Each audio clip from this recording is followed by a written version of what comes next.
I had this client who was a mathematical genius, a clinical client. He taught me a lot of things I didn't know and I hadn't learned as a statistician. And one of the things he talked to me about was the Pareto principle. And so I went and looked into that in some depth. And so I found, for example, that it's such a strange phenomenon. It's like the square root of the number of people operating in a specific discipline produce half the output. That's the law. And so if there's 1,000 scientists working on a particular, in a discipline, 30 of them publish half the papers. And you can look across, it's the same with basketball, hoops successfully managed, hockey goals scored, soccer goals scored, records produced, books written, books sold, records sold. It's like everywhere, this law, this weird square root law. Sometimes people sum that up as the 80-20 principle, but it implies, for example, if you have an organization with 10,000 people, 100 of them doing half the work.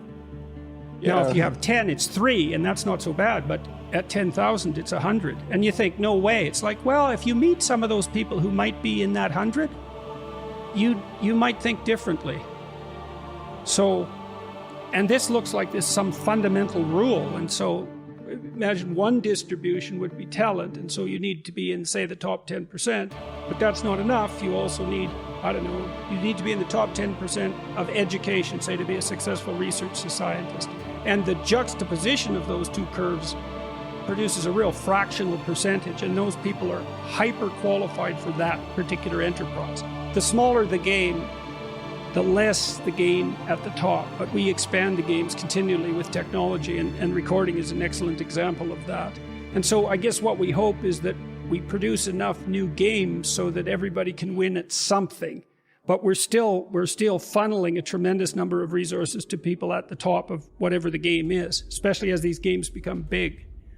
So, yes. And you see that well, it's really obvious with money, and people complain continually about the top 1%, but the problem is that there's a book called Big Science, Little Science that was written in about 1962, and the author escapes me at the moment, but he did exactly the same sort of analysis for the scientific literature. It's exactly the same story. So, hyperdominance of a tiny minority of people, and so there's a natural, it's something like positive feedback loops too, isn't it? Because, and I've noticed this as I've become more famous, I suppose, is that you get known and so more people know you, and so more people are likely to attend to you, and then more people are willing to talk to you because you have an audience, and so that drives the expansion of the audience, and your connection network grows at the same time, and you have more resources, and so it's a bunch of positive feedback loops moving upward. So I know there's this native Canadian tribe on the west coast, Haida. The Kwakwaka'wakws did the same thing. You know, in their societies, they'd have big chiefs, and the big chiefs would just accrue everything.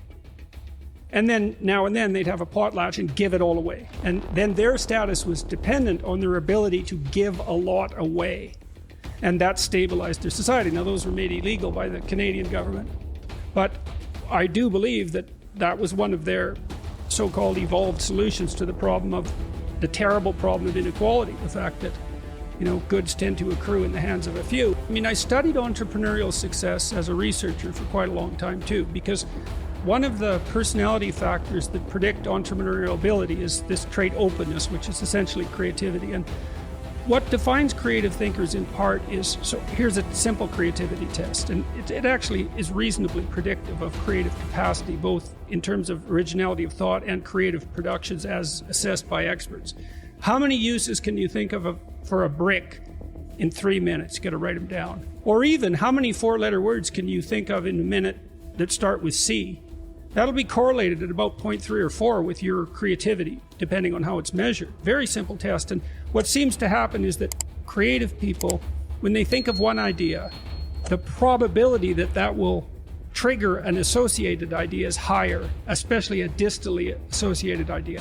So that likely means that creative people have more erroneous ideas as well. And then they have to, you know, what would you say, edit them and select. But one of the things that makes creative entrepreneurs successful is that they produce a large variety of creative products, and then they throw them out in the marketplace, and most of them fail, but you just need one to hit that Pareto point, and then you're successful. So you throw, you throw what do you do? Throw a mess at the wall and see what sticks, essentially. And most entrepreneurs, before they're successful, have had a very large number of failures. Because even if you're intelligent and creative, the probability that you'll build a product that's actually timed for the market is extremely low. So, well, what do? Well, you create more, and that's what happens. That's what creative people are essentially biologically predisposed to do. So I think that principle, that underlying principle of positive feedback loops and, the combination of scarcity of ability and resources, I think it accounts for all those inequalities. So, the question is, what do we do about that? Partly we've tried to solve that, so to speak, we in the West, by trying to ensure something like equality of opportunity across a wide range of games. That's not a bad sort of meta solution, right? It's like, well, we can't predict. We know that there's going to be wild disparities in outcome, and we can't really do anything about that. But maybe we can give people something approximating an equal shot at winning some game. And that would be better for everyone too, because then we can harness their creative resources. And it isn't obvious to me that there is a better solution. Technically even, I can't see, I don't understand. I don't know what a better solution could be. How much more do you have than most people have? You need to make $30,000 a year to be in the top 1% of the socioeconomic distribution worldwide. You always hear about the 1%, right? The evil 1%. And they churn, by the way, because it's not the same people all the time. And by historical standards, you're doing a hell of a lot better than the top 1%, I can tell you that. I read a nice article by a coalition called Human Progress the other day, and they were comparing the typical middle-class person who lives now with Rockefellers in the 1919s, and say, well, would you rather be a middle-class person now or Nelson Rockefeller in 1919? And the answer seemed pretty damn clear that, well, if you're Nelson Rockefeller, then you would have been richer than anyone else. And there's something to be said for that status, right? Because people do like to have more than others. I don't know if it's a good thing or not, but it is one of the things that we like. And so you'd have that. You'd be richer than everyone else. But there'd be all sorts of things that you have that Nelson Rockefeller wouldn't have had a hope of purchasing. Well, I think it depends to some degree on each individual. You can find status and meaning in your family. You have your pursuits outside of your work. I'm not saying that money isn't a good singular marker of relative status. It's probably the best singular marker there is, but it's not the only one, right? There are diverse places where you can attain status. And so, you can be poor and dignified. You've certainly met people like that. You can be poor and admired within your family. You can be poor and of decent or outstanding character, for that matter. And so, that's not exactly a domain that's regulated socially like the economic domain, but it's not nothing. And by the same token, you can sacrifice a lot of those things to economic pursuit, and then you'll have lots of money, but man, your life sucks in 50 different ways. So I don't know if that's a sufficient solution, but it's not nothing.